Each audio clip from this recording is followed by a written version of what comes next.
Hello बच्चों, आज का विषय है रहीम के दोहे।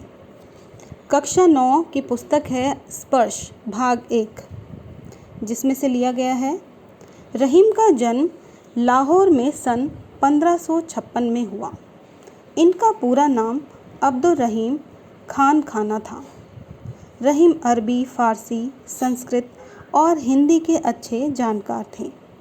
इनकी नीतिपरक उक्तियों पर संस्कृत कवियों की स्पष्ट छाप परिलक्षित होती है। प्रस्तुत पाठ में रहीम के नीतिपरक दोहे दिए गए हैं। ये दोहे पाठक को औरों के साथ कैसा व्यवहार करना चाहिए इसकी शिक्षा देते हैं। इन्हें एक बार पढ़ लेने के बाद भूल पाना संभव नहीं है। तो हम प्रारंभ करते हैं।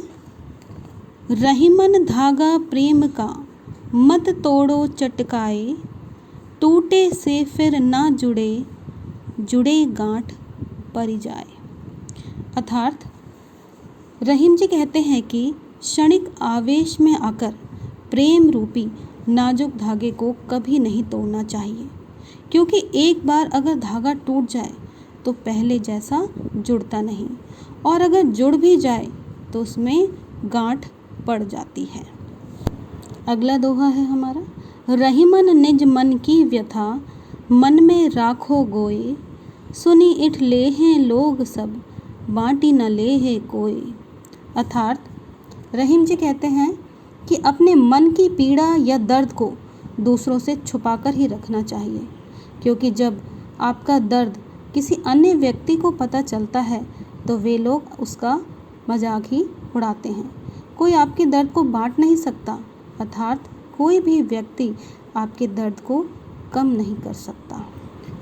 एके साधे सब सधे, सब साधे सब जाए, रहीमन मूल ही सींचिबो, फूले फले अगाए। रहीम जी कहते हैं कि एक बार में केवल एक ही कार्य करना चाहिए, क्योंकि एक काम के पूरा होने से कई और काम अपने आप पूरे हो जाते हैं।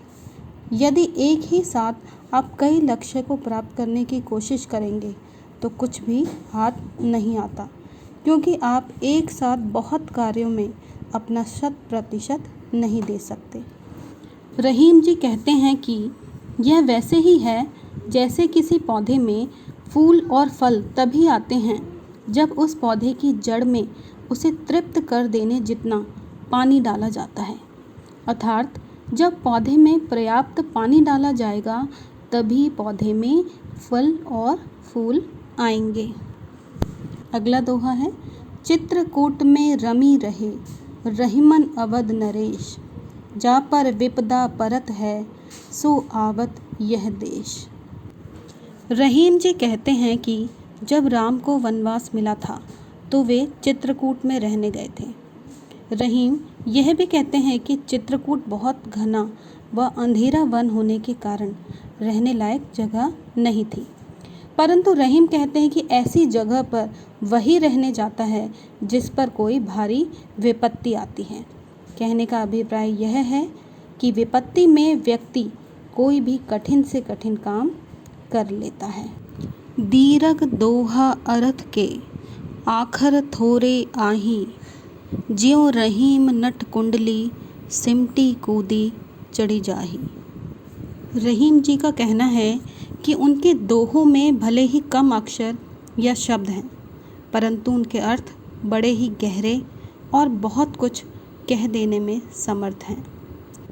ठीक उसी प्रकार जैसे कोई नट अपने कर्तव्य के दौरान अपने बड़े शरीर को सिमटा कर कुंडली मार लेने के बाद छोटा लगने लगता है। कहने का तात्पर्य यह है कि किसी के आकार को देखकर उसकी प्रतिभा का अंदाज़ा नहीं लगाना चाहिए। अगला दोहा है। धनी रहीम जल पंख को, लघु जिए पियत अघाए, उदधि बड़ाई कौन है, जगत प्यासो जाए। रहीम जी कहते हैं कि कीचड़ में पाया जाने वाला थोड़ा सा पानी ही धन्य है, क्योंकि उस पानी से ना जाने कितने छोटे छोटे जीवों की प्यास बुझती है, लेकिन वह सागर का जल बहुत अधिक मात्रा में होते हुए भी व्यर्थ होता है, क्योंकि उस जल से कोई भी जीव अपनी प्यास नहीं बुझा पाता।